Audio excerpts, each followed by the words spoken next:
lebih banyak pekerjaannya adalah mengintegralkan dan menyederhanakan persamaannya terus integral. Jadi itu yang perlu diketahui ya. Jadi tidak tidak hanya belajar mengenai konsep-konsep yang barunya, tetapi juga belajar mengenai bagaimana kalkulus diaplikasikan dan menyelesaikan persamaan diferensial dan mengintegralkan, dan itu suka tidak suka harus selalu dari situ. Satu lagi yang ketika ganti variabel, soal yang mana ya? Soal yang kuis yang pertama, itu saya lihat ada yang melakukan kesalahan, ganti variabelnya hanya mengganti yang di F besarnya di sini. Jadi kalau Y aksen kuadrat per 1 tambah Y aksen dx gitu kan. Jadi harus disederhanakan semua sampai dx-nya juga berubah jadi dy, lalu nanti ada yang digabungkan ke depannya, itu ada yang terlalu cepat sehingga melakukan kesalahan ya. Jadi jangan sampai terjadi juga seperti itu. Melakukan kesalahan karena saya share screen aja ya.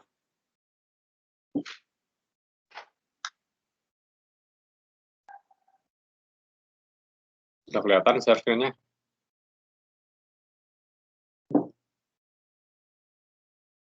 Nah, yang kemarin kan yang ini ya. Jadi yang ada cuma fokusnya kepada F besar di sini gitu ya, sehingga akibatnya dia cuma ganti variabel di sini. Padahal yang dx ini juga ketika diganti variabel akan menghasilkan x aksen di sini, x aksennya ketinggalan gitu ya. Jadi jangan sampai lupa hal seperti itu.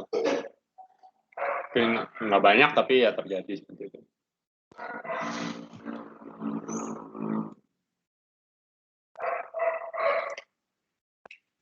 Oke, kalau nggak ada pertanyaan saya akan lanjut aja ke bab selanjutnya, yaitu apa sih? Mengenai tensor ya kalau nggak salah ya.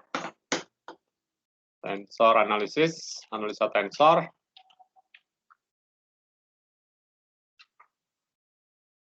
Ya, itu analisa tensor, dan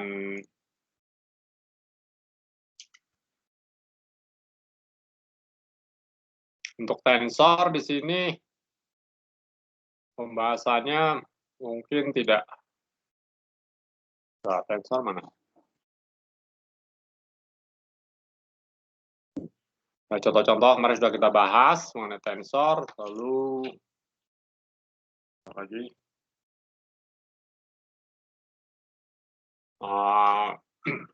Tensor yang sering dipakai adalah tensor kartesian, yang nanti karena kartesiannya 3 dimensi yang kita biasanya bahas, kebanyakan itu ukurannya matriksnya adalah 3x3. Jadi tensor itu semacam kayak matriks, sebenarnya tapi dengan sifat-sifat tertentu. Jadi kalau matriks itu belum tentu tensor, tapi tensor memiliki sifat-sifat tertentu, disebutnya tensor ya, walaupun bisa dinyatakan komponen-komponennya dalam matriks gitu. Jadi definisinya juga cukup sederhana. Setelah saya mau pakai slide yang mana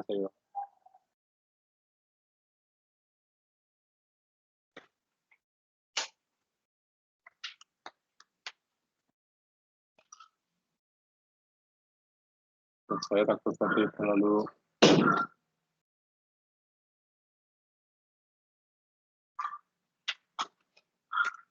ya, jadi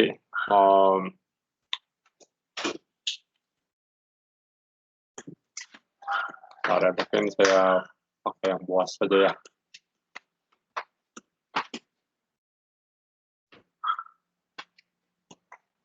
Saya mulai dari definisi saja biar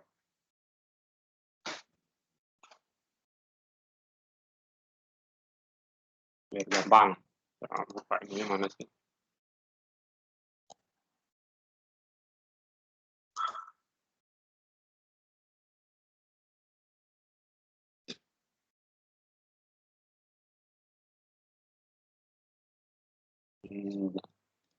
Nah,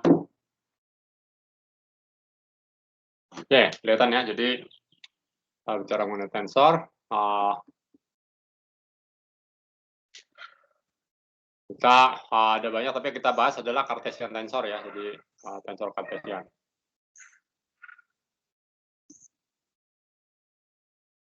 Di dalam tensor Cartesian, kita bahas misalkan kalau kita punya satu vektor P, ini dalam tanda rotasi gitu ya, ini berubah menjadi V aksen ya. Nah, rotasi ini dinyatakan dengan suatu matriks A misalkan ya, saya pakai rotasinya Boas nih. Jadi A ini adalah matriks rotasi. Jadi A adalah matriks atau operator rotasi ya.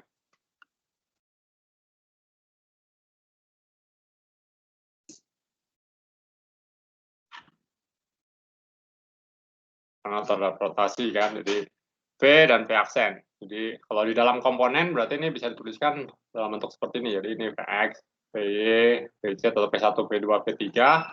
Ini aksen, aksen, aksen, aksen.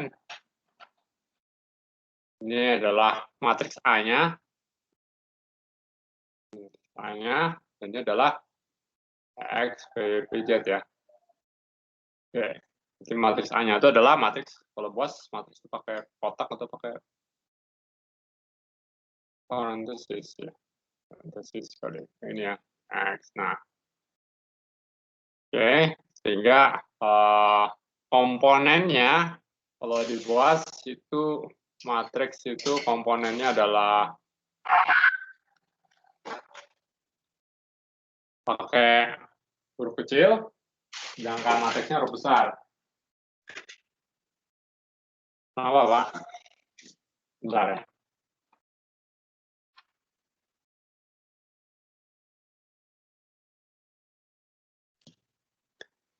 Jadi di sini A11, A12, A13, A21, A22.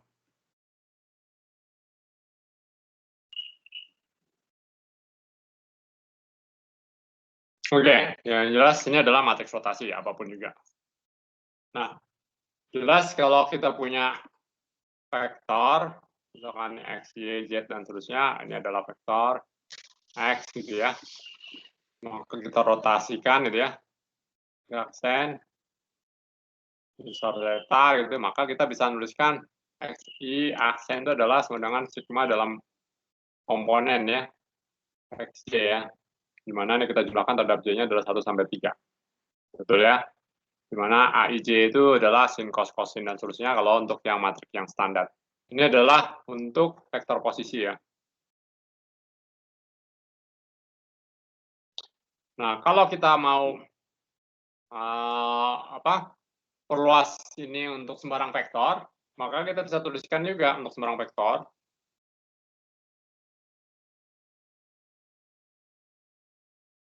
V gitu ya, dengan komponen adalah Vx, Vz. Ini disebutnya V1 gitu ya, ini V2, V3, bahasa lainnya biar gampang, bisa dijumlahkan.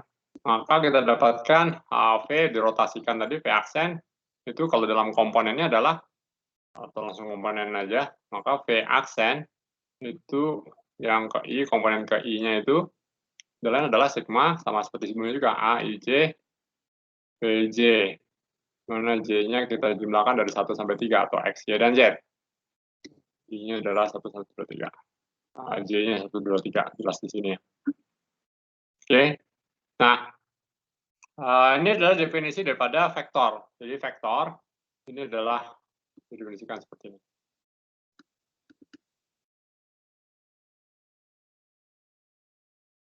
Vektor adalah yang bertransformasi sama seperti X. Intinya begitu ya terhadap rotasi. Oke, terus apa lagi? Kalau kita mau definisikan tensor, atau sebelum itu dulu, nah karena kita tahu bahwa rotasi itu adalah ortogonal, betul ya, rotasi adalah ortogonal. Transformasi ortogonal kan ini di semester lalu, kalau nggak di SMA. Maka kalau ortogonal itu kan apa? O transpose sama dengan identitas ya. Jadi O transpose itu tidak lain sama dengan O inverse kan, inverse-nya ya. Sehingga kalau kita mau balik di sini, kita dapatkan maka VI itu sama dengan sigma pakai J lagi 1 sampai 3 itu adalah A VI VJ kan. Betul ya. Jadi tinggal kita balik saja nih. Jadi ini kebalikan daripada JI ya. Lihat ya cara nulisnya berbeda ya. Kalau di sini adalah ini J dan J-nya berseberangan, yang ini melewati di sini ya. Di tengah-tengahnya ada I di sini. Ya. Oke, jadi kita lihat ini adalah transpose. Jadi ini kita bisa tuliskan bahwa ini kita bisa tuliskan sama dengan sigma misalkan J 1 sampai 3 kalau mau. Ini adalah gimana cara nulisnya? A inverse-nya gitu ya. IJ gitu ya. Terus ini tulisnya adalah PJ aksen. Sama saja ya, berarti A inverse IJ adalah sama dengan AJI gitu ya. Dibalik ya, karena ini adalah inverse sama dengan transpose. Oke. Dan itu definisi daripada apa? Vektor. Vektor adalah sama dengan vektor itu adalah sama dengan tensor ya, tensor yang satu.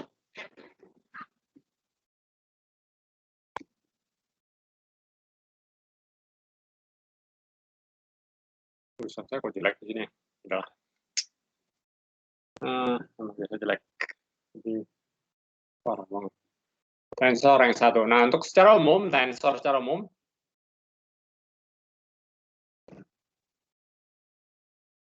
rank 2 gitu ya. Untuk tensor rank 2 definisi juga sama. Jadi kalau tensor rank 2 adalah misalkan T, I, J gitu ya. Dia memiliki 2 indeks dan komponennya dituliskan dengan TIJ dalam basis tertentu, dalam basis IJK misalkan atau dalam basis X, Y, Z. Maka kalau kita rotasikan sistem koordinat kita, jadi yang saya gambarkan di atas itu sebenarnya nggak terlalu akurat, sebenarnya yang dirotasikan itu bukan vektornya, tapi sistem koordinatnya. Kalau ini pendekatannya aktif, tapi yang sebetulnya harus dituliskan seperti ini. Jadi ini sebetulnya tidak 100% akurat, lebih bagus ditulis seperti ini sebenarnya. Ini X, lalu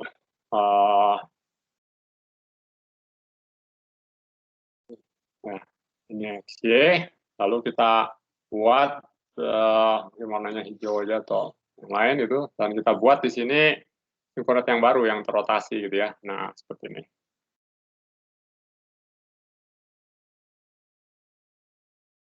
Terusnya misalkan sebesar theta. Nah, vektornya adalah vektor yang sama gitu ya. Vektornya nggak berubah. Misalnya vektornya adalah di sini. Nah, di dalam dua koordinat yang berbeda ini dia memiliki komponen yang berbeda. Ini komponen yang pertama adalah di sini, ya. Komponen yang kedua dia ada di sini, ya. Nah, X-nya berbeda ya, tergantung X aksen dengan itu berbeda. Demikian juga untuk yang Y-nya ya. Jadi kalau yang pertama yang sudah dia. Mana sini ya, sini, sorry.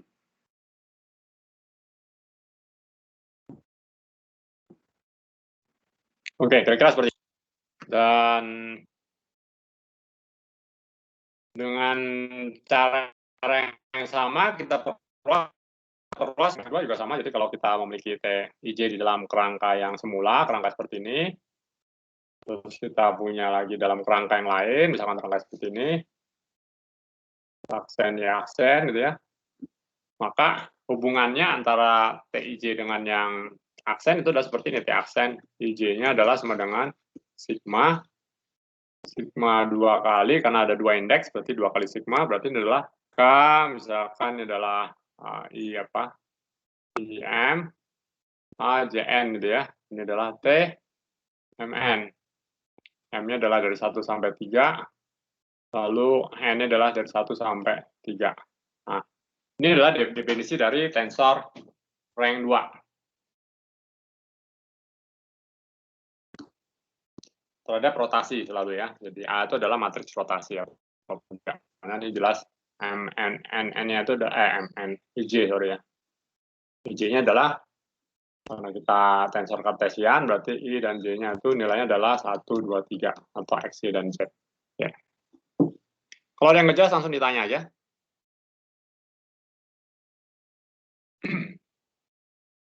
Jadi kita bisa lihat bahwa yang paling sederhana kita membangun tensor rank 2 itu adalah dari tensor rank 1, dari vektor. Jadi kalau kita punya dua buah vektor, ada vektor U dan V gitu ya. Ini sangat susah sekali. Tuliskan vektor tuh kasih tebal, kalau dibuat saya pakai panah di sini. Maka ini komponennya kan U1, U2, U3, dan V1, V2, V3. Sehingga kita bisa bangun perkalian tensor. Ini yang kita bangun jadi semacam kayak matriks, yaitu misalkan U1, V1, U1, V2, U1, V3, dan seterusnya ya. U2, V1, U2, V2, U2, V3, gitu ya. Dan U3, V1, U3, V2, U3, V3, harusnya pakai UV ya, susah bedainnya. Oke. Nah, ini kan ada komponennya 3x3 ya, berarti sama seperti tensor yang 2. Ini adalah tensor yang 1, tensor yang 1, karena mereka adalah vektor adalah tensor yang 1. Nah, ini yang kita sebut komponen dari UV ya.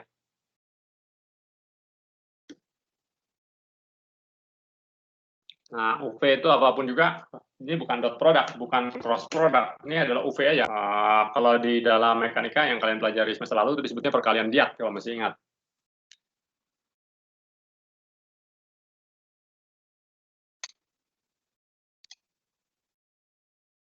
Jadi kita lihat pasti ini memenuhi sifat tensor kan? Kenapa? Karena ya jelas kalau UV di sini artinya apa? Transformasinya berarti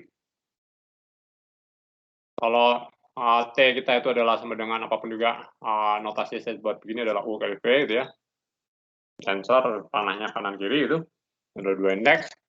Makanya berubah jadi T aksen kan. Misalkan T aksen itu adalah sama dengan ya transformasi masing-masing berarti adalah U aksen dan V aksen kan. Dan ini kita tahu sesuai dengan yang kita harapkan. Jadi ini kalau kita tuliskan komponennya masing-masing ya sesuai yang kita harapkan juga gitu ya. Jadi karena misalkan kalau dalam notasi kita adalah UK aksen, V L aksen itu adalah sama dengan sigma misalkan IJ gitu ya. 1, 2, 3 ini adalah berarti A, KI dan ALJ kan. Berarti ini adalah UI, PJ, betul ya.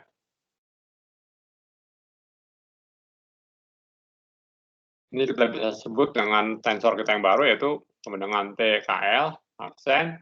Yang ini kita sebut dengan TIJ.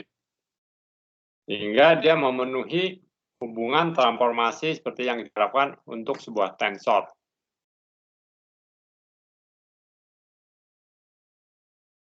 Nah, terusnya, jadi kalau untuk tensor rank N, misalkan ya kita bisa tulis misalkan tensor rank N. Maka dia hubungan transformasinya ya untuk rank N saja, berarti misalkan T, alpha, beta, gamma, dan terusnya N buah gitu ya, aksen, ada N buah, kan ini sama dengan I, J, K, dan terusnya gitu ya. Jadi ini adalah A alpha I, A beta Y, A gamma K, A,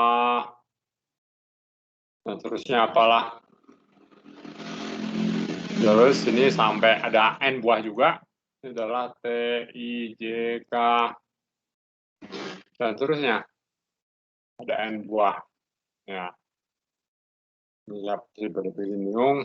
Jadi ini semua ada N buah juga. A-nya di sini.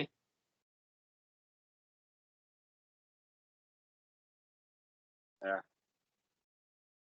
Jadi untuk tensor rank M, N di sini ini menyatakan transformasi yang harus dipenuhi kalau dia adalah tensor, di mana sekali lagi A itu adalah matriks transformasi rotasi. Dan cerita kita batasi bahwa ini memang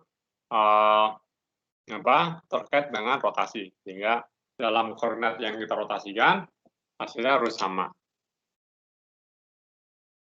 memenuhi sifat seperti ini.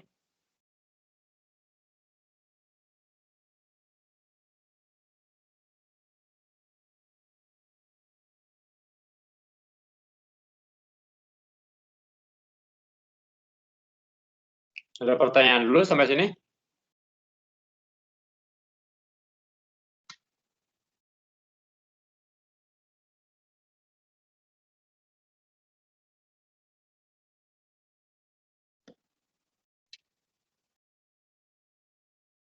Jadi biasanya kalau kita bicara tensor, kita bicaranya matriks, padahal matriks dan tensor itu dua hal yang berbeda. Matriks adalah representasi dari tensornya, dan ketika kita lihat ada indeks, itu biasanya di kepala kita matriks, dan tidak salah untuk berpikir demikian, tetapi harus jelas ketika kita bicara representasi sama seperti vektor, representasi dari vektor itu bergantung pada basis, jadi nilainya berbeda-beda tergantung dari basis, jadi bukan nilai absolut. Misalkan kalau vektor adalah 011 gitu ya, atau 001, nah itu di dalam basis yang mana gitu. 011 bisa muncul menjadi misalkan berapa? 0, 1/2, 1/2 gitu ya, karena dia di basis yang berbeda. Tetapi vektornya sama. Kalau kita lihat gambarnya persis di situ vektor yang sama. Tapi ketika kita rotasikan 45 derajat itu sumbunya, maka dia menghasilkan komponen yang berbeda. Nah, perbedaan nilai komponen itulah yang dinyatakan dalam transformasi yang berkaitan dengan sifat-sifat tensor ini.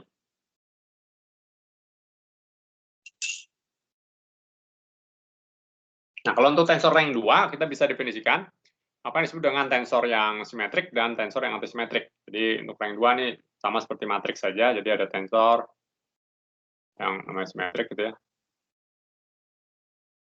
dan skew simetrik atau antisimetrik ya. Ini pakai bahasa Inggris ya. Simetrik dan skew simetrik.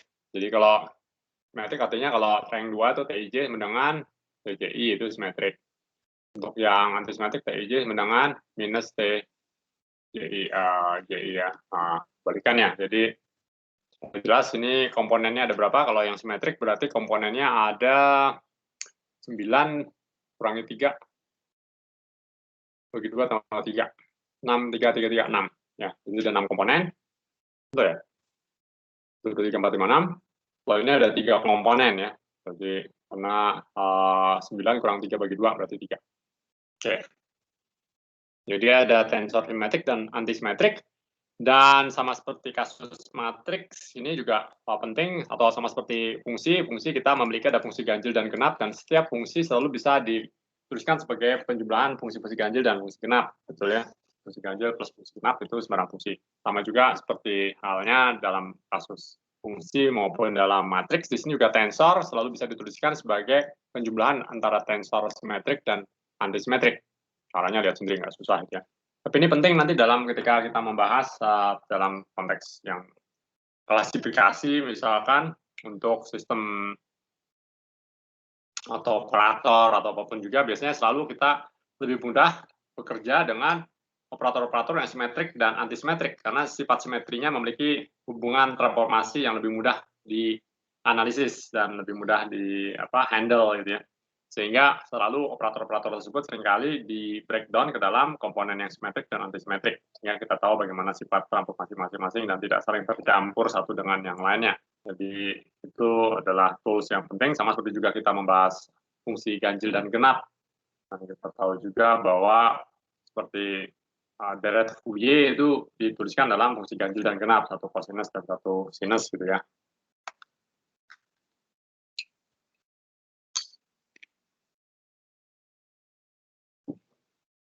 Nah, ini adalah untuk yang tensor rank 2.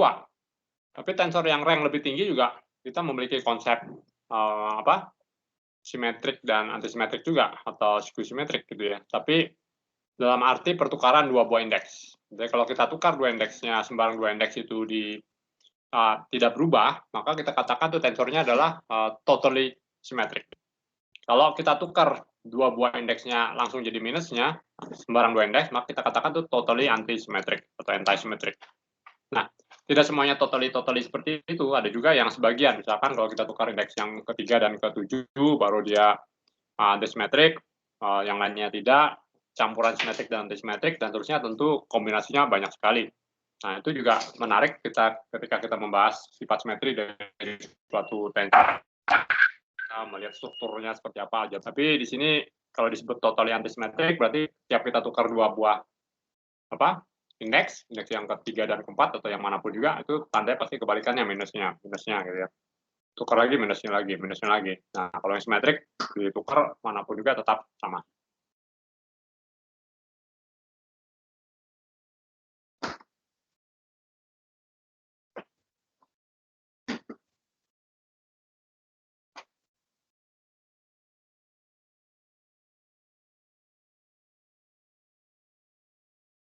Nah, kalau operasinya sama seperti sebelumnya, tensor pada rank yang sama bisa dijumlah dan kurangkan ya. Jadi kita nggak bisa menjumlah kurangkan tensor dengan rank yang berbeda.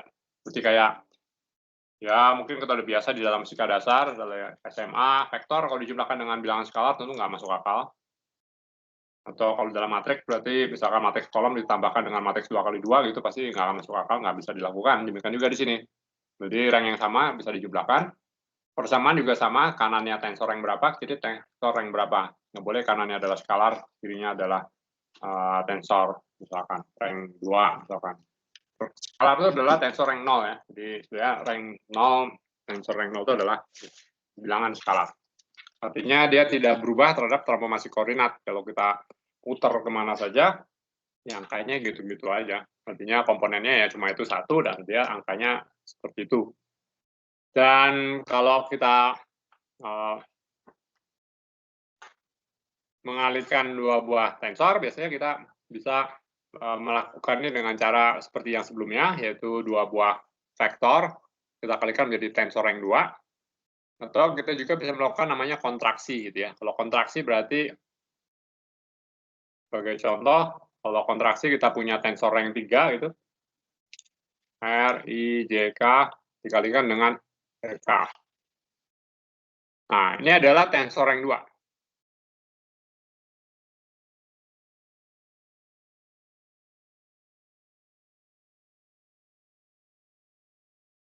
Kenapa? Karena K-nya ini dikontraksi. Namanya kontraksi ya. Nah, dikontraksi. Jadi setiap ada indeks berulang, itu, ini dijelas. Kita menggunakan namanya Einstein Summation Convention. Jadi Einstein Summation Convention itu menunjukkan bahwa setiap ada indeks berulang, itu dijumlahkan sesuai dengan, kalau dalam kasus Cartesian berarti dijumlahkan dari 1, 2, 3 gitu ya. Jadi itu namanya Einstein Convention, Summation Convention. Jadi Einstein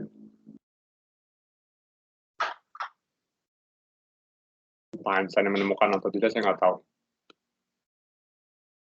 Nggak menemukan sih, merumuskan konvensi, namanya juga konvensi, suka-suka kita aja mau bagaimana membuatnya. Tujuannya supaya nggak capek nulis tanda summation aja. Jadi ini kalau dituliskan notasi fullnya berarti ya R, I, J, K, P, K gitu ya, di mana K-nya adalah 1 sampai 3.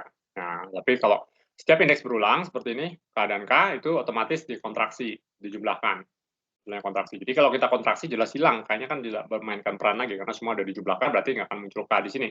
Jadi yang tersisa adalah dua buah indeks, yaitu I dan J. Nah, I dan J ini karena cuma ada dua, maka dia menghasilkan tensor rank 2. Tentu kalau yang penasaran atau yang tidak percaya bisa dicek bahwa ini tetap memenuhi hubungan transformasi sama seperti tensor rank 2. Jadi yang K-nya di situ tidak akan muncul nantinya, atau akan hilang dalam rumusan transformasinya.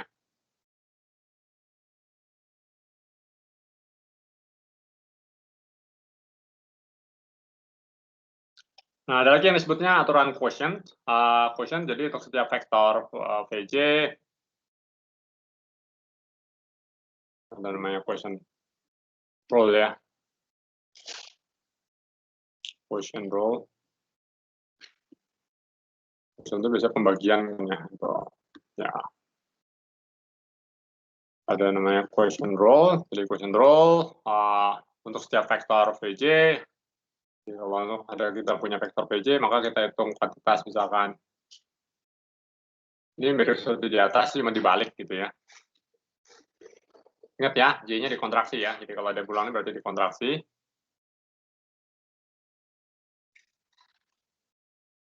Bahwa kalau kita punya seperti ini, kalau misalkan Vj-nya adalah suatu vektor atau tensor rank 1, maka besaran UI yang diperoleh dari Tij Vj, di mana Tij itu adalah tensor rank 2, adalah juga komponen dari vektor rank 1 atau tensor rank 1. Dan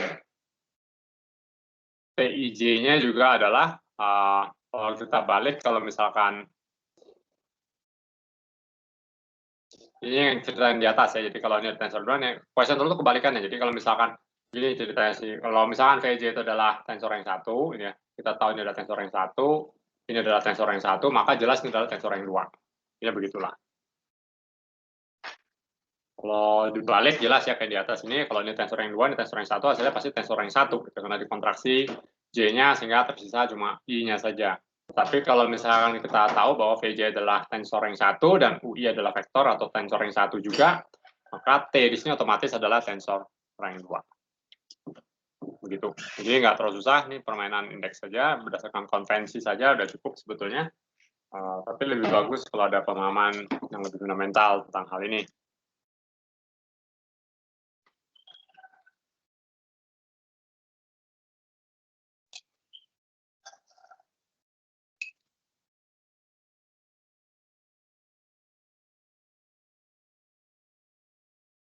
Oke, yang mau ditanya dulu? Sejauh ini? Bisa mana-mana aja?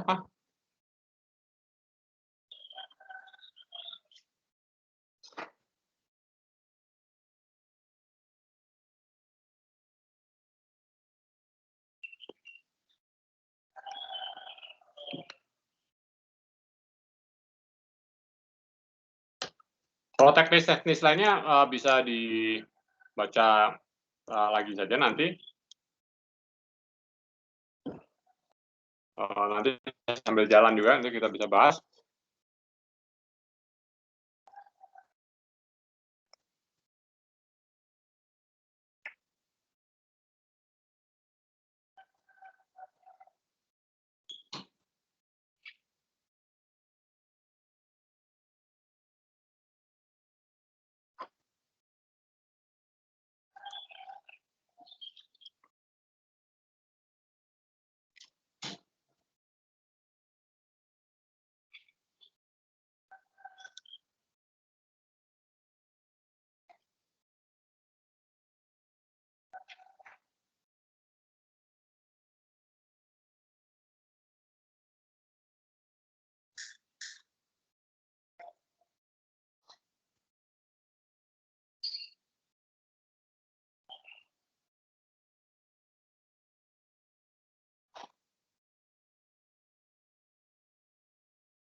Nah, sebagai contoh misalkan atau kalian sebagai latihan untuk kuis atau apa ya. Misalkan diberikan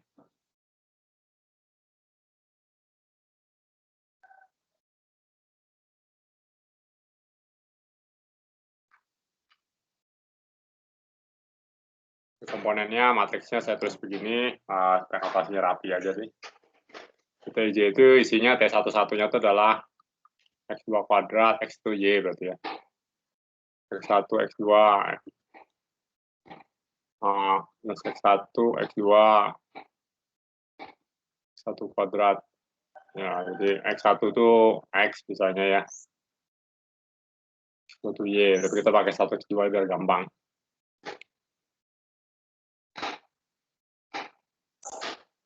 Apakah IJ komponen ini adalah sebuah tensor yang 2?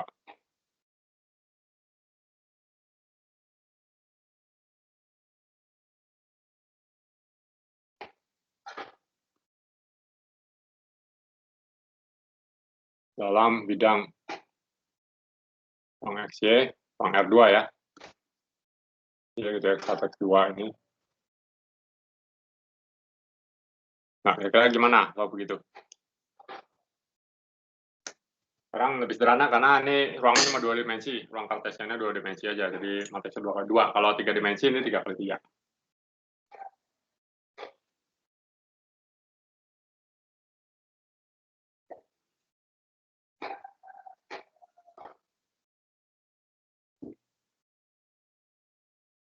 Nah, kalau soal begitu, kira-kira bagaimana jawabnya? Jadi tetap kembali lagi, kalau kita mau ngecek apakah itu tensor apa tidak, kita cek sifat transformasinya kan, apakah dia transformasi sama persis seperti koordinat transformasi.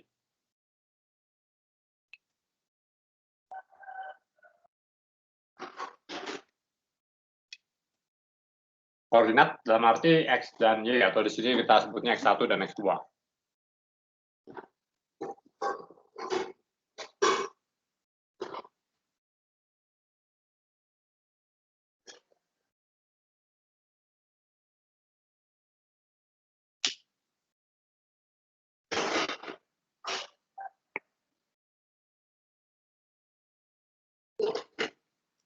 dalam konteks ini maka rotasinya apa? Rotasi terhadap sumbu 3 kan?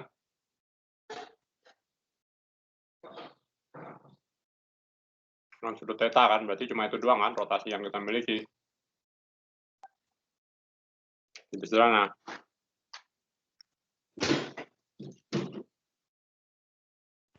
Artinya apa? X1 aksen, 2 aksen, dengan apa?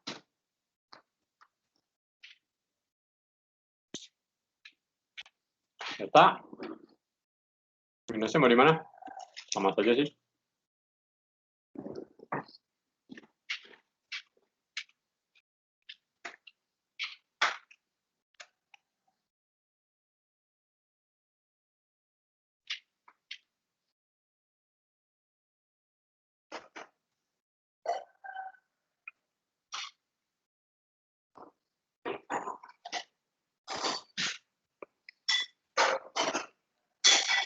Kalau terhadap theta berarti minusnya, bentar, yang minus sama ya, kanan apa kiri? Kita lihat aja ya.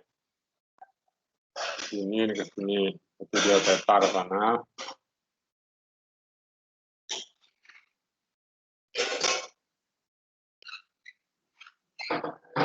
Berarti yang, bentar, kalau yang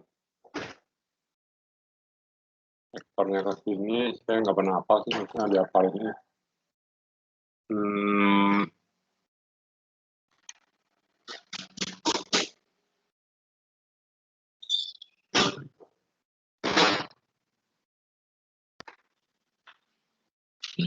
Y-nya berkurang ya, satu Y berkurang.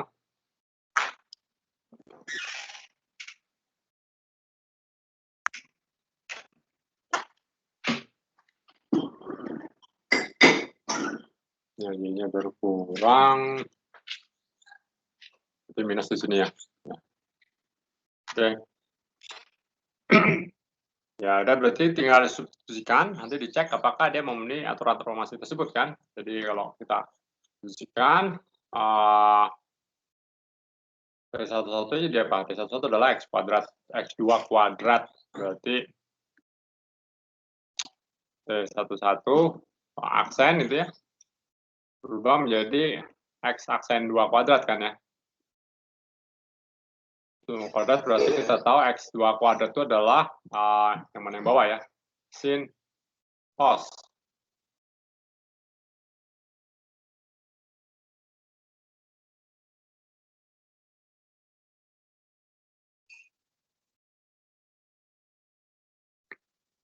Itu enggak, sin cos berarti sin X1 berarti sin kuadrat theta X1 kuadrat plus 2 sin theta cos theta X1 X2, nah betul ya, kuadrat plus cos kuadrat theta X2 kuadrat. Terus T12-nya kita bisa cek. T12 adalah X1 X2 minus.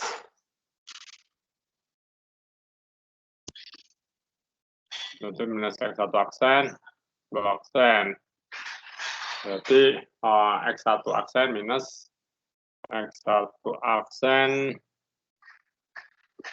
itu adalah theta X1 sin theta X2 dikalikan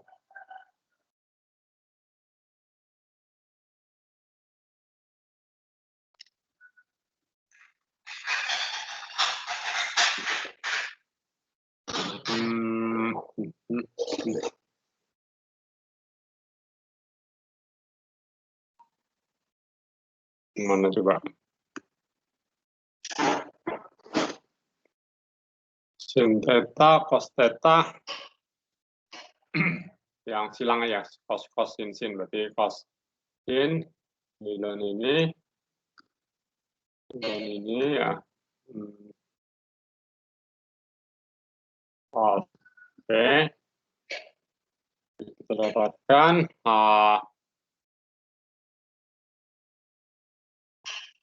sin 1 minus yang ini minus X2 kuadrat. Oke, betul.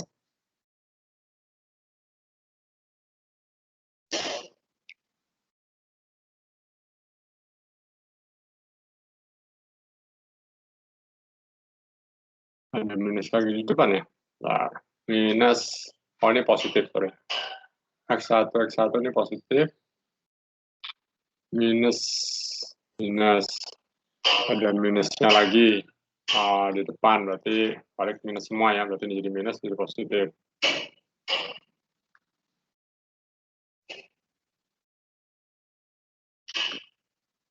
Lalu yang ini juga sama. Yang satunya lagi adalah yang cos dengan cos, sin dan sin. Ini bisa kita gabungkan juga. Sinnya adalah X1, X2 ya, berarti X1, X2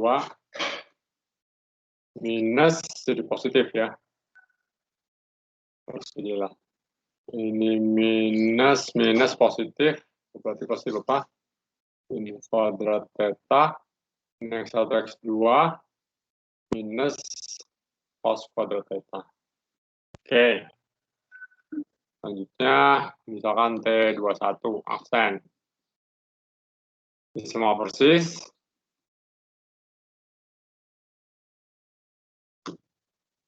T22 aksen. Apa tadi T22 aksen? X1 kuadrat.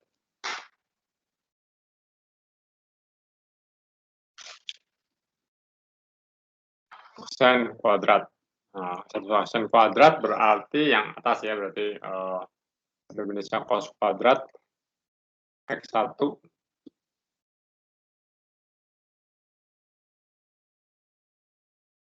X2. Nah, ini kuadrat, berarti plus ini kuadrat. Terus hilangnya adalah 2 cos sin minus ya, berarti minus 2 kali sin theta cos theta X1 X2 plus sin kuadrat theta X2 kuadrat. Bukan ya? Ada yang salah nggak?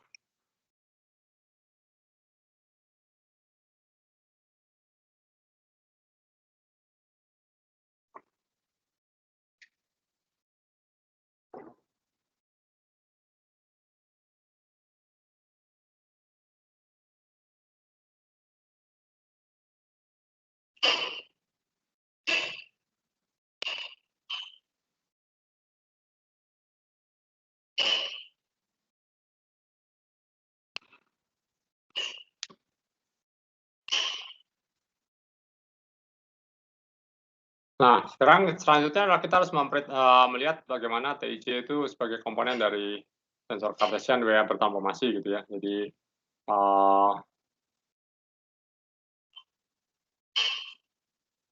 ini harus dirubah lagi ke dalam TIJ. Jadi ini kalau kita lihat T11 itu berarti ini kalau kita tuliskan sebagai apa? Sekarang kita tuliskan dengan lebih detail sebelah kanannya ya. Oke, misalkan X1 kuadrat itu adalah sama dengan apa ya? X1 kuadrat itu adalah, ini adalah sin kuadrat theta X1 kuadrat tadi itu adalah sama dengan, kalau di atas tadi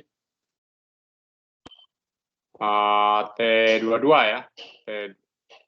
T22 kan, yang berarti T22. Ya, T22 plus 2 X1 X2 itu adalah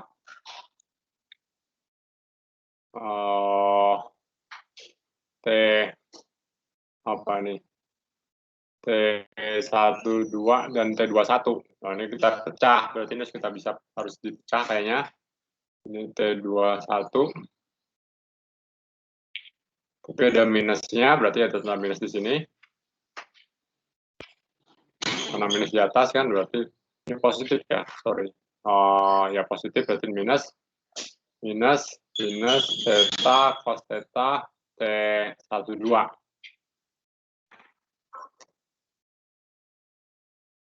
T12 yang tersisa adalah cos kuadrat X2 kuadrat itu adalah T11 berarti tambah cos kuadrat T1 ya. Nah, ini juga sama. Kita tuliskan sebagai bawah ini ya, berarti apa ini? Ini X1 kuadrat itu adalah T11 dan seterusnya. Jadi kalau dituliskan berarti adalah sin theta cos theta digabungkan di sini aja berarti ini adalah minus T22 plus T11 minus ya karena X2 T21 ini karena simetrik, tapi biasa dipisah ini antara dua ini. Jadi saya tulisnya untuk sementara ini T12 atau T21 nanti dipecah. Sin kuadrat theta minus cos kuadrat theta gitu ya. Itu kira-kira. Ini satunya yang T21, satu T12. Jadi kira-kira seperti itu. Nah, ini juga sama persis. Untuk yang terakhir, ini mirip seperti di atas, cuma ada tanda minusnya saja ya. Ini positif. Nah, berarti ini adalah cos kuadrat theta T22 plus T21 sin theta cos theta tambah T12 sin theta cos theta plus T11 minus kuadrat theta. Nah, kita udah membuat transformasinya seperti ini, berarti kita bisa membuat matriksnya, ya, matriksnya sudah ditebak. Dan kita bandingkan dengan sifat transformasi dari T di sini. Jadi T IJ itu adalah sama dengan apa tadi? T IJ, aksen itu sama dengan A 2 kali kan, ya misalnya A, I, apa? IK, A, J, L, T, KL, betul ya. Penjumlahan, kalau mau dituliskan adalah KL 1-3. Nah, ini kalau kita tuliskan ini kan satu-satu kan berarti dapatnya kan ada banyak sekali komponennya, tapi kita bisa 1-2 ya, sorry. IJ-nya ada 1-2. Ini L-nya juga 1-2 saja, karena 2 dimensi. Di mana AIJ itu adalah, atau AKL, ataupun juga itu adalah, yang kita tulis tadi itu adalah cosinus theta, minus sinus theta, minus theta di bawah, di atasnya. Cos theta. Nah, di sini kan berarti kalau kita substitusikan, kita bisa dapatkan hasil dari sini kan. Jadi sebagai contoh, saya nggak tuliskan semua, tapi misalkan T berapa ya? T22 atau T11 misalkan. T11 aksen. Ini kan sama dengan sigma A1K, A1L gitu ya. Karena I dan J-nya 11, KL-nya 1-2, T, KL. Berarti kita dapatkan apa? Adalah A11, A11, T11, tambah A12, A1, T21, tambah A11, A12, T12. Aduh, set kiri aja. Tambah A12, A2, T22. Selesai ya. Yang jelas semuanya satu-satu di depan ya. Ini satu-satu semua. Yang belakang KL-nya bervariasi. Nah, kita masukkan aja, substitusikan ya, betul apa salah gitu ya. Kalau sama ya berarti benar, kalau salah ya mungkin tadi salah hitung. Tapi harusnya ini kayaknya kalau nggak sama mungkin ini bukan tensor gitu ya. Gitu. Jadi kalau kita substitusikan A11 itu ini kan, berarti cosinus berarti A11 berarti cosinus kuadrat T11 tadi apa? T11.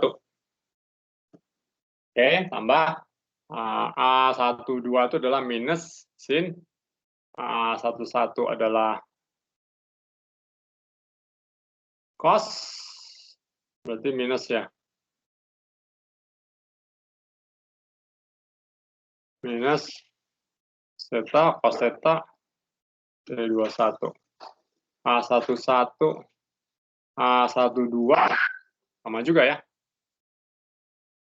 Ini sama persis, berarti minus juga, minus sin theta T2. A12 itu berarti sinus ya, plus sinus kuadrat. Ya, cocokan ya, betul apa salah? Mudah-mudahan benar. Positif yang di atas ya. Ya, kita kebalik tandanya.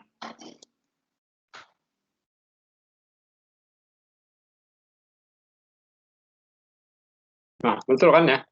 Kita lihat sesuai kan, berarti sinus kuadrat T22 cos kuadrat T11, betul ya? Kebalik nih, posisinya kebalik, berarti cos kuadrat theta T11 persis sama seperti kalau kita asumsikan adalah pertemuan masih sebagai tensor. Nah, yang lain juga sama, bisa dicek dengan cara yang sama. Saya nggak cek semuanya, tapi caranya kira-kira sama, jadi kita cek semuanya. Jadi kalau selama dia pertama masih persis, ini kita tidak menggunakan sifat bentuk eksplisit yang di atas, tapi kita hanya menggunakan sifat dari tensornya. Kalau dia tensor, dia harus bertransformasi setiap komponennya dengan cara seperti ini ya. Jadi ini T2 aksen dengan apa, T21 aksen dengan apa, ini sama kayaknya. T22 aksen dengan apa. Nah, kita bandingkan dengan yang di atas ketika dinyatakan dengan X1 dan X2. Nah, kalau sama semua, artinya maka ini adalah tensor. Begitu ya.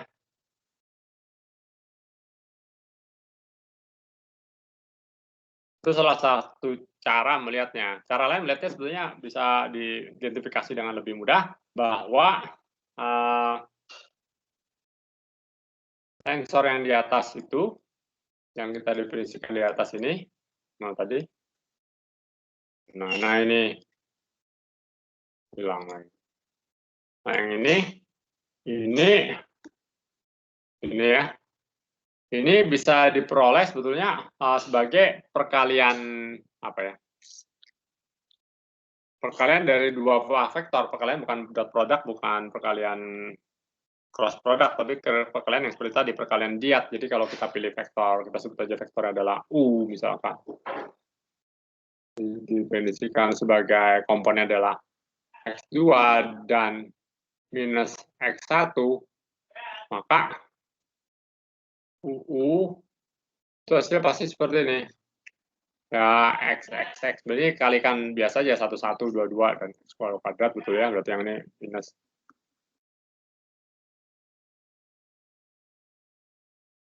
Satu sama aja dibolak-balik. Sama persis kan ya? Oke. Nah, tugas kita hanya membuktikan bahwa ini adalah vektor. Nah, kalau kita tahu ini adalah vektor, maka vektor-vektor seperti ini pasti adalah tensor. Jadi kita nggak perlu panjang lebar seperti tadi. Nah, mungkin yang perlu dibuktikan adalah bahwa kalau kita punya U seperti ini, maka ini adalah vektor. Tapi kalau kita balik, itu belum tentu vektor, bukan vektor. Jadi kalau misalnya kita punya biasa standar ya X itu standar ya. Jadi kalau X, kita punya X biasa, itu kan adalah 1 X2. Ini adalah vektor kan, XY gitu. Ini adalah vektor. Berarti dia bertransformasi sebagai tensor. Tetapi misalkan kita sebut U, V, yang V ya, X2, X1, ini bukan vektor. Kan, soalnya. Buktikan. Tapi U yang tadi, X2, X1, ini adalah vektor. Kan lagi ya. Nah, karena ini adalah vektor, maka dapatnya seperti ini, maka vektor-vektor dapatnya tensor, ya terbukti ya.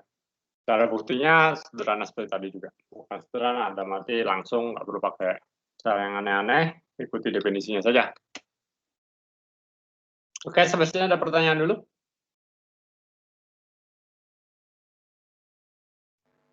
Pak mau tanya. Yuk, langsung aja. Jadi kita tuh yang di soal tadi harus dibuktiinnya semuanya ya Pak? Yang ngebuktiin tadi T11 aksen Gitu. Amannya begitu, kecuali yakin, oh yang satu benar, yang lainnya benar, tapi kan siapa tahu lah.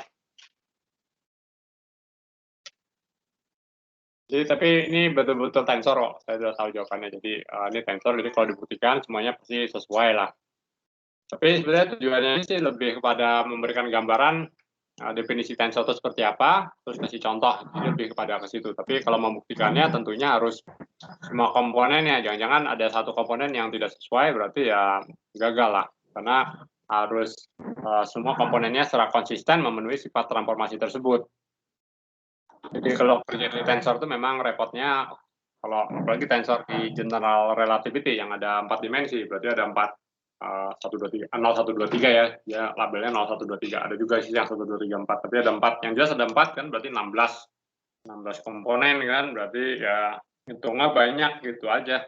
Walaupun hitungnya susah apa enggaknya nggak tahu, tapi yang jelas semua dihitungin, walaupun nanti kebanyakan 0 lagi, 0, 0, 0, 0, 0 gitu ya, kalau di mungkin yang biasa relativitas umum, kalau yang standar-standar banyak yang nolnya gitu, tapi tetap harus dihitung gitu. Berarti kalau salah satunya, salah berarti dia bukan tensor ya, Pak? Kalau dari Ya. awal? Ya. Ya, misalkan kita udah hitung, kalau yang pertama kan kita hitung berdasarkan definisi X, kan kita tahu yang X itu bertransformasi seperti apa, kita hitung. Terus, ternyata dia nggak sesuai dengan sifat transformasi dari tensor di komponen yang misalkan 21-nya gitu ya, beda. Berarti dia bukan tensor, karena dia tidak bertransformasi seperti yang seharusnya. Tensor bertransformasi itu harusnya seperti ini. Jadi, kalau ada satu aja yang nggak sesuai, asumsinya hitungannya benar ya, berarti dia bukan tensor. Kalau hitungan salah kan resiko salah.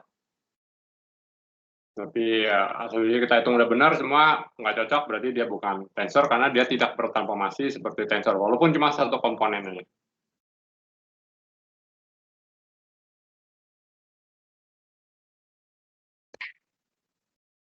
Baik, terima kasih, Pak.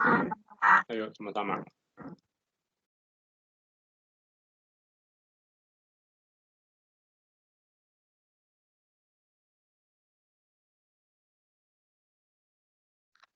Ya kalau mau latihan yang gampang ini aja, ini vektor ini otomatis dari definisi kan, jadi pokoknya kalau namanya vektor yang standar itu pasti vektor, namanya juga begitu. Jadi patokannya selalu posisi ya, jadi kalau posisi semua vektor itu bertransformasi sama seperti vektor posisi bertransformasi. Jadi kalau yang operasi kita tadi, Mbak, standarnya berarti ya X1, X2-nya bertransformasi seperti ini kan, berarti X1 aksen, yang ke satu X2 aksen yang kedua itu bertransformasinya ini saya kayaknya minusnya di bawah enaknya, tapi nggak tahu lah, sama aja sih sebetulnya kalau konsisten.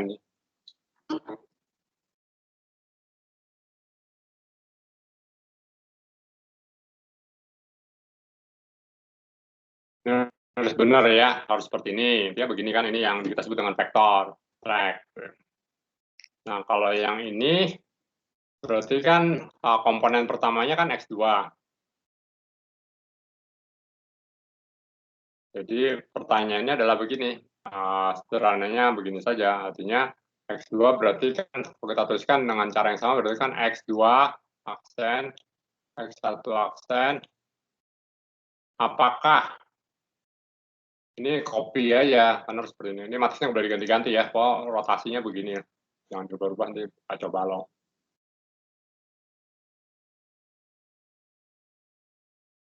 X2 kan berarti di atas X2. X ini jangan ganti-ganti, biasa aja. X2. Betul nggak seperti ini? X2 aksen adalah cos X2 minus sin theta X1. Kalau di sini X2 aksen adalah beda kan, tanda minusnya yang beda. Ini di bawah kan nggak ada minusnya ya, yang benar kan begini. Kalau kita ini tidak sama seperti yang di atas gitu. Berarti kita tahu ini tidak sesuai dengan di atas, berarti dia bukan tensor kan ya, berarti bukan vektor. Nah, itu karena ini ya, berarti ini karena ini bukan vektor. Jadi ini udah semangat di atas ya Kalau yang bawah ternyata sama nggak? Sama, ini vektor. Kenapa? Kalau kita cek,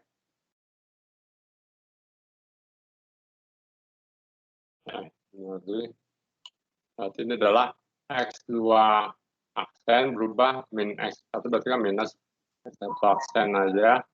Apakah sama dengan objeknya sama gitu ya?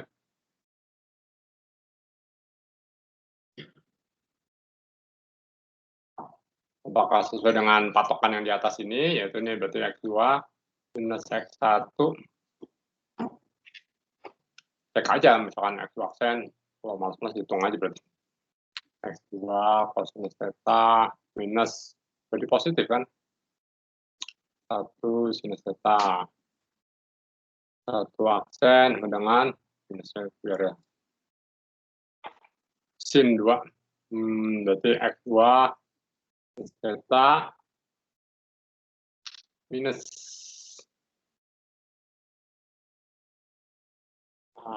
plus minus, ini kita buang aja.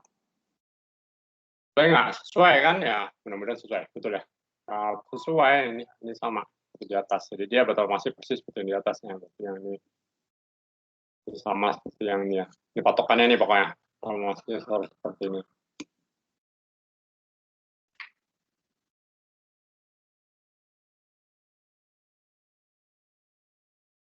Oke, jadi ini adalah vektor, yang ini bukan. Untuk X2, X1-nya tafsirannya adalah X dan Y seperti biasa, bukan sembarang variabel.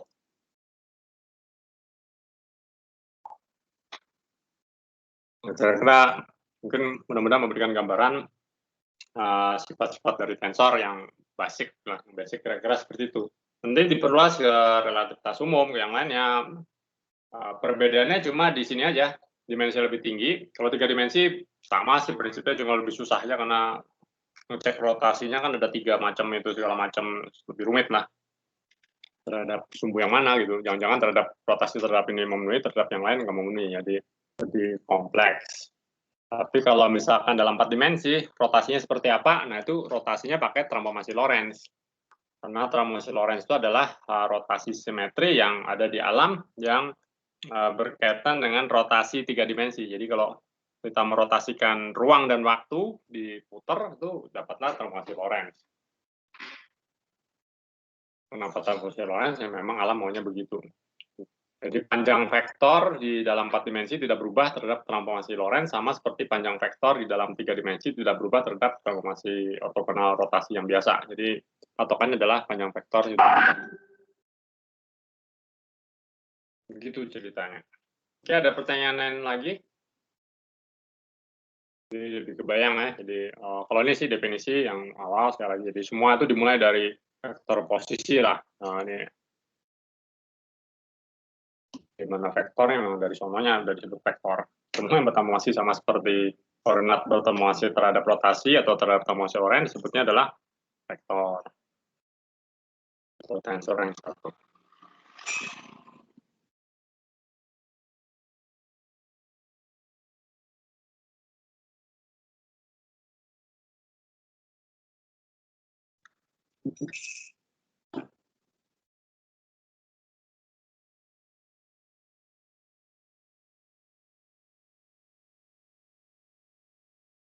Nah, contoh yang lebih real lagi adalah momen inersia, tensor momen inersia. Namanya tensor momen inersia. Momen inersia kita belajar di fisika dasar itu bukan tensor karena kita hanya memperhitungkan cuma satu komponennya saja. Artinya kita hanya memperhitungkan rotasi terhadap sebuah sumbu atau rotasi dalam bidang. Tetapi kalau kita punya inersia tensor ya, biasanya kata momennya dibuang.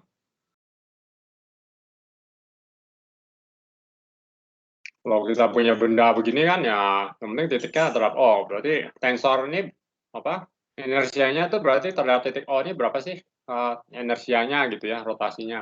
Diputar terhadap mana? Ya suka-suka aja mau diputar ke mana, mau sumbu yang mana, bebas. Bisa sumbunya bisa berubah juga boleh, masalah. Tapi kalau dalam fisika dasar kan misalnya terhadap sumbu tertentu, misalkan sumbunya tembus bidang gambar ini, ya itu berarti cuma sebuah komponen saja dari tensor inersia tersebut. Begitu ceritanya. Jadi secara umum tentunya dia adalah tensor. Jadi banyak besaran-besaran yang bersifat tensor karena memang tensor begitu. Nah, sebagai contoh misalkan kalau kalian jeli melihatnya, tapi ya susah ya karena memang sudah skalar sih ya. Ya oke lah. Nanti hubungan antara momen inersia kalau di dalam klasik, bukan klasik, dalam fisika dasar yang kasus sederhana itu biasanya kita memiliki namanya adalah momentum sudut sama dengan momen inersia ada besaran skalar kan, dikalikan dengan omega, betul ya? Ya, berarti kalau dalam komponen adalah Li sama dengan I omega I gitu ya. Kira-kira seperti itu, karena ini bilang besaran skalar. Ini kalau ini adalah skalar. Tapi secara umum I itu bukan skalar, jadi I itu adalah tensor, sehingga L misalkan I itu dipilih dari IJ omega J gitu ya. Ini dimana I-nya adalah tensor. Jadi dia memiliki indeks IJ di sini. Nah, jadi tensor inersia itu adalah tensor rank 2. Jadi yang menarik apa? Kalau di sini kan selalu searah ya antara Li dan omega I ya karena skalar. Berarti arah kecepatan sudut itu sama dengan arah momentum sudutnya. Arah kecepatan sudut tahu ya, arah kecepatan sudut mengikuti aturan tangan kanan aja ya. Berarti muter kemana, jempolnya kemana. Nah kalau di sini bisa berbeda. Omega J dan Li itu belum tentu arah. Jadi secara umum tergantung benda kita, tingkat kompleksitasnya bisa berbeda. Begitu ceritanya. Dan itu kalau di Boas ya Boas pakai apa? Mungkin dari saya kutip Boas saja.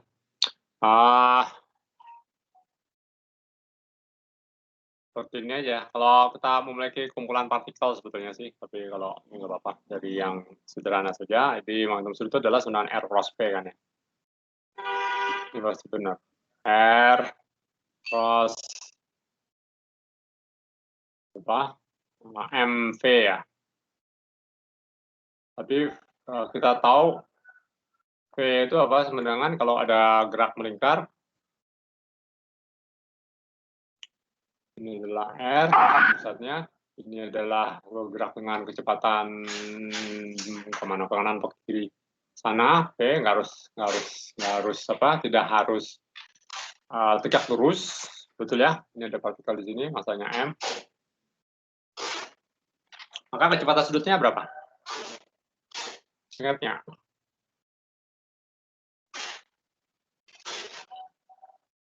Ini untuk sederhana dalam bidang ini, berarti ini R dalam bidang, V dalam bidang ini, sehingga kecepatan sudutnya pasti keluar atau masuk ke arah bidang gambar ini. Kita tahu bahwa kecepatan sudutnya adalah masuk ke dalam kan ya. Masuk omega ke dalam ya, karena ini putar ke sana berarti ini ke dalam. Ada omega ke dalam, betul ya? Dan kecepatan sudutnya kan harus diproyeksikan V, diproyeksikan arah tegak lurus terhadap V-nya kan ini ya. Karena kan yang kita hitungkan kan terhadap tegak lurus ya, berarti diproyeksikan terhadap V-nya gitu ya, betul ya. V tegak lurus R ya, disebutnya V tegak lurus R. Tegak lurus apa ya? Berarti kecepatan sudutnya adalah seperti biasa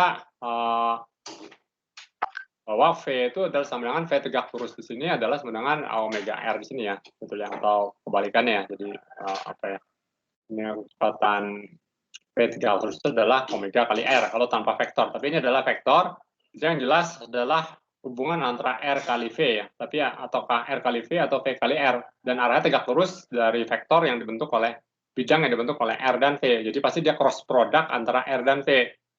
Tapi cross product kemana? Karena dia ke bawah. Oke, berarti itu adalah R cross V, bukan V cross R kan misalkan, atau sorry, saya melihatnya kok salah. Kita mencari V dalam omega dan R ya. Jadi karena dia adalah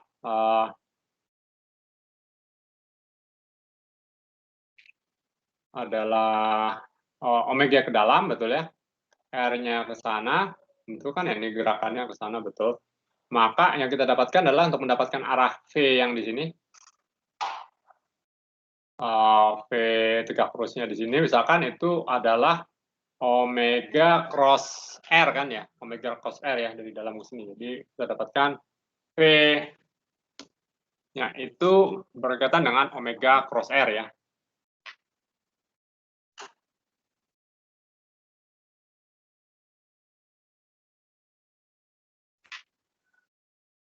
Ya, mungkin paling gampang pakai gerak melingkar beraturan aja dengan jari-jarinya konstan gitu ya, pasti lebih mudah angkatannya ya. Berarti kalau ini berarti tegak lurus ke sini, P-nya ke sini, V tegak lurus ke sana, maka dapatnya jelas omega cross R, bukan R cross omega. Jadi tujuannya saya mau cuma nulis ini aja sih. R cross omega cross R, intinya begitu sih. Lalu kita gunakan yang dari vektor analisis, yang A cross B cross C itu, maka kita dapatkan adalah A cross B cross C sama dengan apa? AB ini dot itu kurangi yang belakang ini dot itu ya. Berarti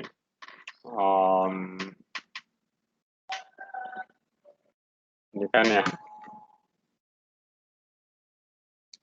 Ingat atau sudah lupa? A cross B cross C ya. Ini harus jelas kurung yang mana ya. Ini sama dengan BA. Gimana tadi? Lupa juga ya. A cross B cross C berarti yang keluarin ini dulu. Yang positif mana, yang negatif yang mana?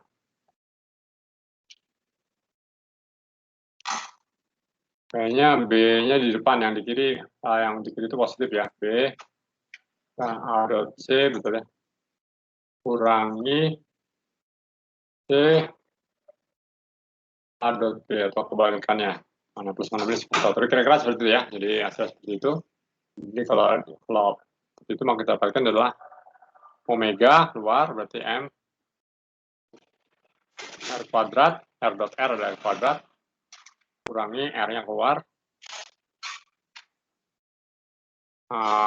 R omega. Ini betul ya.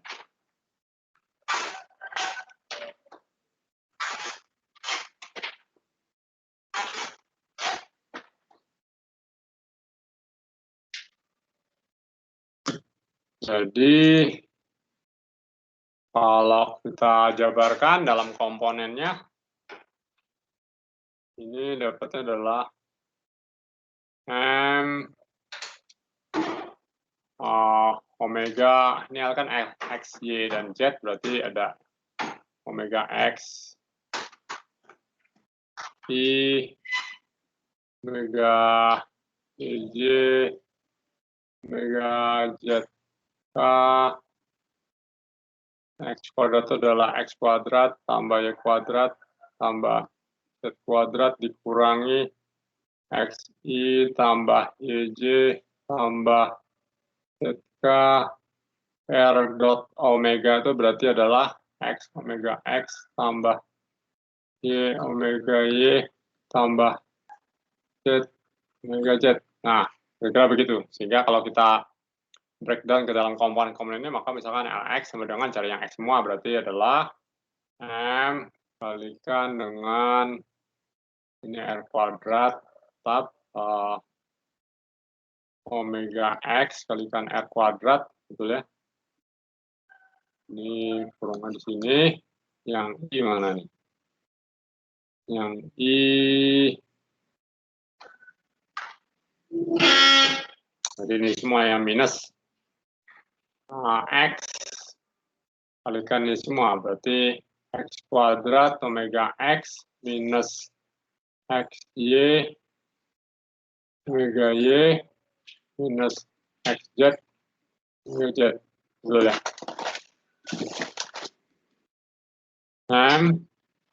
Ini kita bisa gabung R kuadrat kurangi X kuadrat, berarti sisanya tinggal Y kuadrat tambah Z kuadrat saja. Nah, ini mau digabung bisa nggak? Ya, paling kayak gini lagi. Plus ya. Nggak bisa. Masih kalikan dalamnya.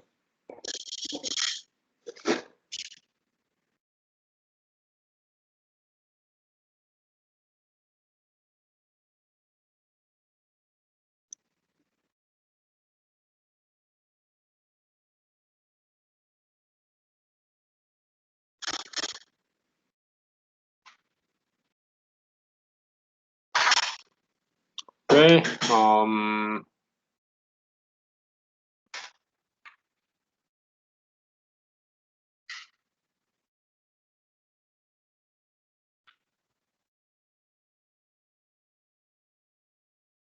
oke.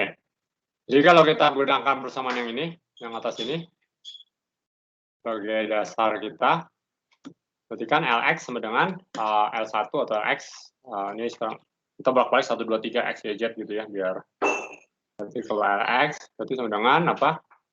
IXX kalikan omega X itu kan tambah IXY dikalikan omega Y tambahkan IXZ omega Z. Betul ya? I-nya tetap sama, J-nya berjalan dari 1, 2, 3 atau X, Y, Z. Nah, kalau kita cocokkan di sini berarti kan kita bisa tebak lah dari sini ini omega X-nya itu kan dikali cuma ini semua berarti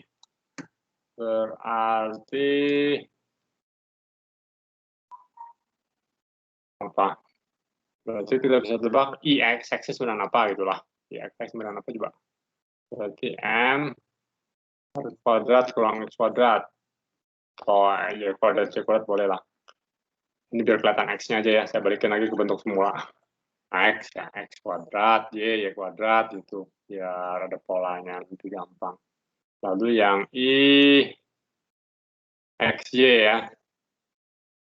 Yang omega Y berarti minus XY. M-nya mana? Nah, minus M XY. Terus yang terakhir adalah IXZ. Ada omega Z-nya XZ. Jadi polanya kelihatan. Dari sini sebenarnya bisa ditebak yang selanjutnya. Tanpa harus menurunkan dari apa dengan lebih rumit gitu ya. Jadi 3 komponen. Kita butuh berapa lagi sih? 6 lagi ya. 3 kali 3, 9. Berarti 6 lagi. Tapi gampang lah perluasannya harusnya ya. Jadi artinya kita bisa memperluas dengan mudah.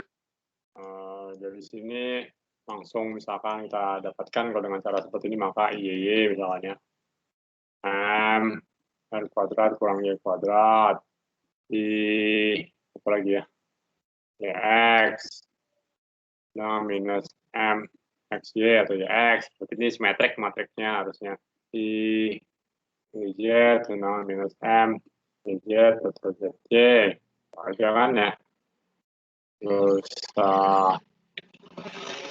dan seterusnya. Yang kita dapatkan matriks I yang merupakan matriks atau tensor yang 2 yang komponennya ada 9 buah.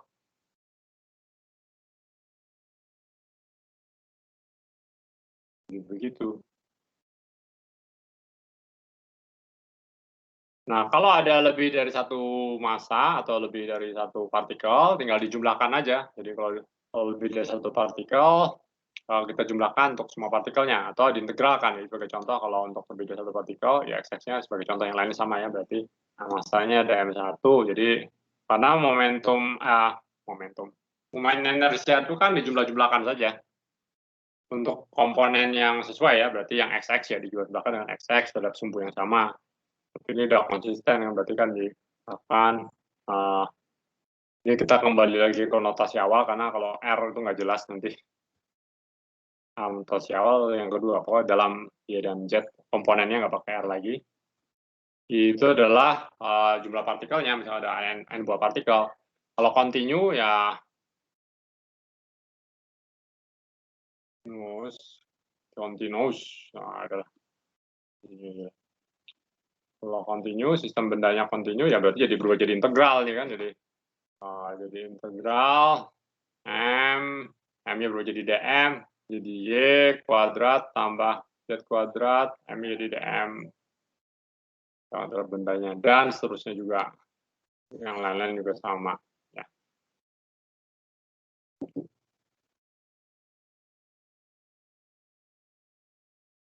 Jadi begitu ceritanya, momen inersia. Bisa diturunkan juga dengan cara seperti biasa dari ya sama juga hasilnya, seperti ini juga.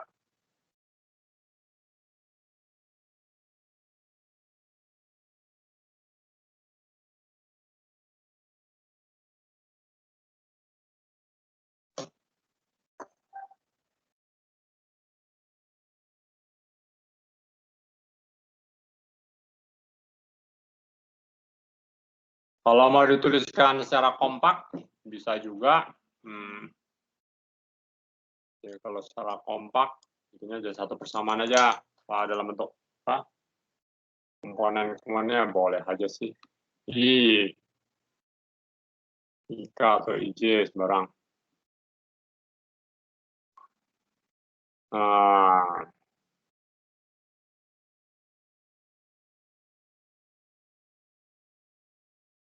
IK aja ya. Atau partikelnya kita pakai notasi yang lain, jadi partikel jangan pakai I lagi lah. Ini ya, partikel alfa ya, alfa dari 1 sampai N, misalkan yang jumlah partikel ada N buah, juga biar supaya jelas ya. Berarti ini adalah M alfa gitu ya. Partikel ke alfa. Ini supaya nggak bingung aja. Notasinya ada 2, salah satu indeks IJK-nya, yang indeks X, Y, Z-nya. Ini indeks ke partikelnya adalah alfa ya. Alfa kuadrat. Untuk yang partikel ke alfanya, delta IK dikurangi X-nya jangan begini, X biasa. X yang ke alfa, X yang ke alfa. Nah, ini bisa juga dituliskan dengan cara seperti ini. Kalau yang dalam bentuk integralnya mungkin lebih sederhana. Jadi kalau dalam bentuk integral, untuk kontinunya berarti jadi integral aja, IdM. Ini adalah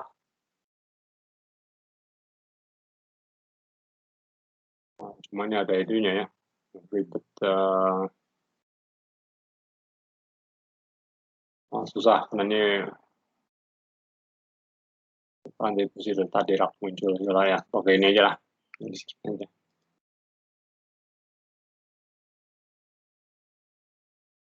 Ya, ini kira-kira seperti itu, di mana X1 itu adalah X, X2 itu Y, X3 adalah Z, alpha melabel partikelnya, yang kemana, yang mana, delta IK itu disebutnya adalah Kronecker delta, sudah bahas, nilainya adalah 0 alpha 1, kalau I tidak sama dengan K, dia 0, kalau I sama dengan K, 1.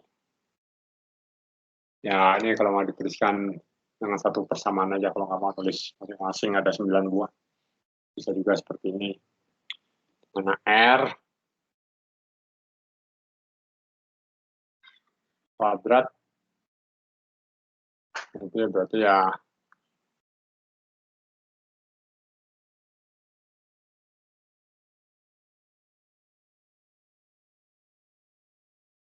X, Y, Z berarti X1 kuadrat ya. Berarti ya kalau tulisan X alpha kuadrat, ya alpha kuadrat tambah. Nah, kira-kira begitulah. Menjas matriksnya perlu diingat adalah simetrik ya. Kalau simetrik berarti kita nggak perlu cari semuanya, kita cuma cari 6 komponen aja, karena 3 komponennya udah terdefinisi. Kita ngapalin 3 juga cukup karena polanya jelas ya. Dan sama seperti yang dipelajari di mekanika, sumbu atau eigenvektor, vektor eigen dari tensor inersia itu menggambarkan apa yang disebut dengan sumbu prinsipalnya, sumbu utama dari benda tersebut. Dan nilai eigen dari tensor inersia itu disebutnya adalah momen utamanya, principal moment.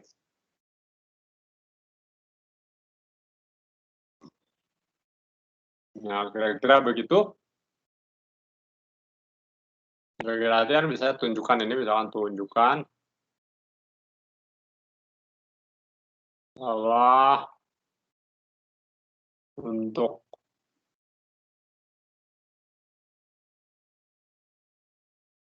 berotasi di kinetik ya.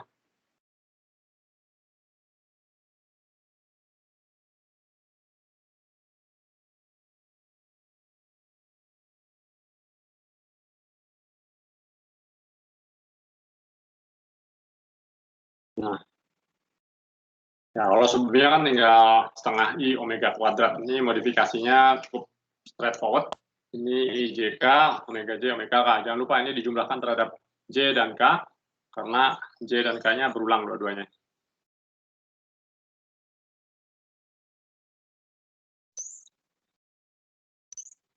Jadi dari sini biasanya nanti akan banyak soal-soal yang berkaitan dengan eigenvalue dan eigenvectors. Jadi diberikan sistem, terus menentukan tensor inersianya. Dari tensor inersianya nanti disuruh menghitung principal axis-nya, principal moments-nya, dan seterusnya begitu.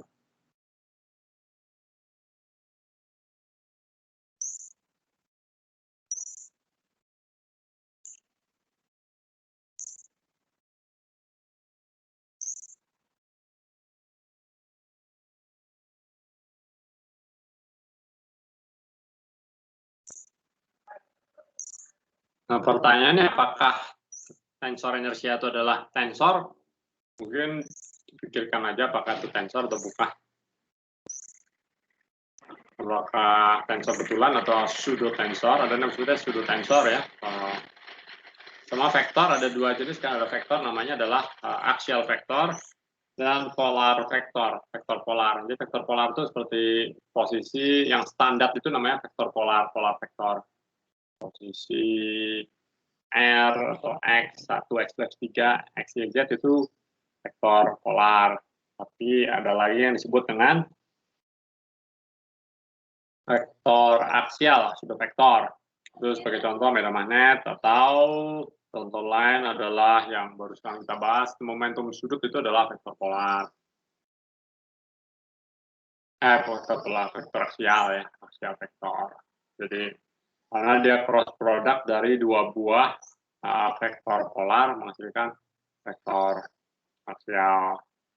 Ya, membedakannya adalah bagaimana dia bertransformasi terhadap pembalikan koordinat. Jadi kalau X jadi minus X, dia jadi minus Y, Z jadi minus Z, apakah dia jadi minusnya enggak? Gitu ya. Kalau vektor biasa kan jadi minusnya ya, kalau kita balik semua maka jadi negatifnya. Betul ya, kalau sumbu kita balik, X, Y, Z semua dibalik, atau disebutnya inversi ruang, maka vektornya jadi dalam koordinat yang baru jadi minus.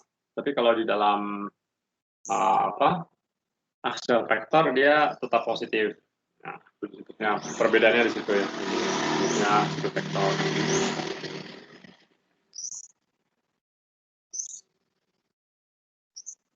Nah, nanti dari sifat-sifat itu muncullah dari partikel juga ada partikel yang biasa, ada partikel pseudo partikel apa ya, aksial. Tergantung dari sifat transformasinya. Kalau vektor namanya aksial ya, tapi kalau secara umum disebutnya pseudo. Kalau yang lain kayaknya nggak disebut aksial, cuma disebut vektor.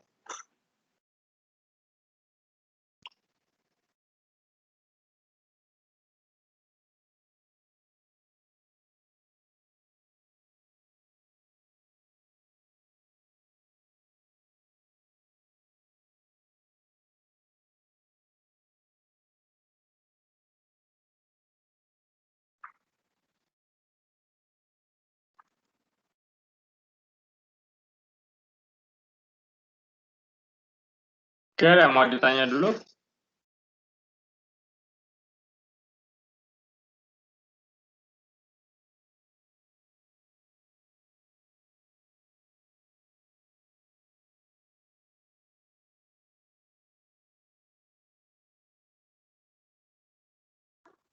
Contoh mungkin seperti ini bisa.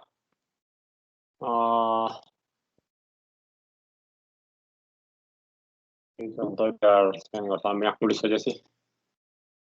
Ya, salah satu contoh paling banyak yang paling straightforward yang bisa diberikan ya kalau dalam konteks kalian mungkin kalian mikirnya soal seperti apa ya kira-kira salah satunya kalau untuk yang inersia di sini ya menentukan inersianya satu, yang kedua adalah kembali lagi ke bab 6, bab berapa ya, bab 3 atau 4, 5 atau 6 lupa. Di semester yang lalu bab 3 ya, yang algebra linear, mencari eigenvalues dan seterusnya. Jadi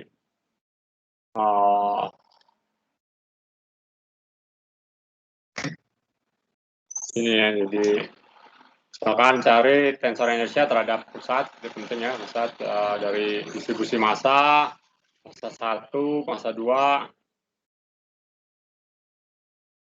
massanya 1, massanya 2, di 2 titik, di 011 dan 1-10 gitu ya. Nah, tinggal kita kasih label, untuk partikel pertamanya pakai yang di atas di sini, yang kedua pakai yang di atas juga 2, gitu ya, supaya membedakan saja. M1 adalah 1, M2 adalah 2. Nah, inersia matriksnya bisa kita hitung dengan cara tadi kan, yang sederhana misalkan yang apa di XX gitu ya, X apa, berarti XX tadi apa, M gitu ya, tadi apa sih, R kuadrat ya, dan atau kalau enggak ya langsung Y kuadrat dan tambah X kuadratnya gitu ya. Apa coba, saya sudah lupa. Nah ini kan ya, atau yang langsung jadi di atas aja lah. Nah, ini ya. Nanti langsung pakai Y aja biar gampang. Y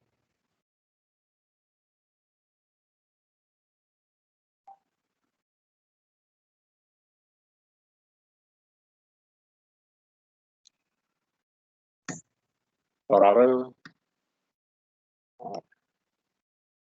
Oke, jadi dari sini misalnya dapatnya adalah 1.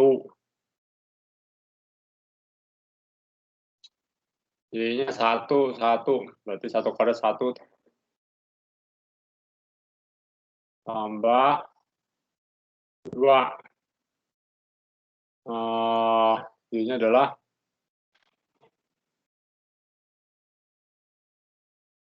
1 kali 2 tambah 2, 4. Wah, itulah terus. Misalkan apa lagi? Mau yang mana? 2 misalkan ya, berarti I, J. Oke, 2 minus sigma M apa Z ya. Ini apa sih? XY. Maksud XY berarti X. Phi ya, Phi ya. Jangan lupa ada minusnya ya. 1 kalikan mana tadi? 1 kalikan 1, 2 kalikan 1 kalikan min 1 ya. Wah, 2 ya kan loh. Dan seterusnya. Oke, selesai. Cari eigenvalues. Ya, saya nggak ulangi lagi, tapi cari dapatnya 8, 6, dan ada 3 yang kebetulan di sini beda semua eigenvalues-nya, jadi tidak degenerate. Dan 3 kali 3, 6, 3 plus 3 minus 3. Eigenvektornya untuk yang 6 ini, untuk yang ini, dan ini. Maka ini disebutnya principal axis. Yang ini adalah principal moment. Principal moment-nya adalah 6, 3 plus minus 3. Oke, begitu ceritanya. Ada yang mau ditanya dulu?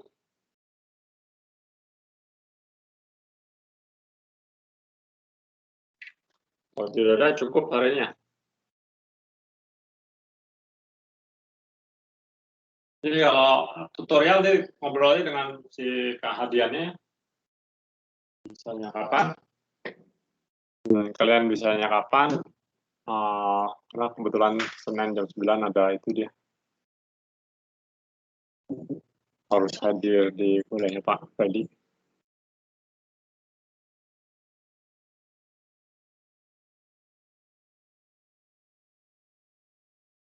Ada yang mau ditanya? Tidak ada? Kalau tidak ada, cukup hari ini. PR nanti untuk yang bab 1 kan saya submit aja ke situ lagi, Teams ya. Oke, kalau tidak ada, kita ketemu lagi hari Rabu ya. Selamat siang semuanya. Yang Pak, terima kasih Pak. Terima kasih, Pak. Siang Pak, terima kasih Pak. Terima kasih, Pak.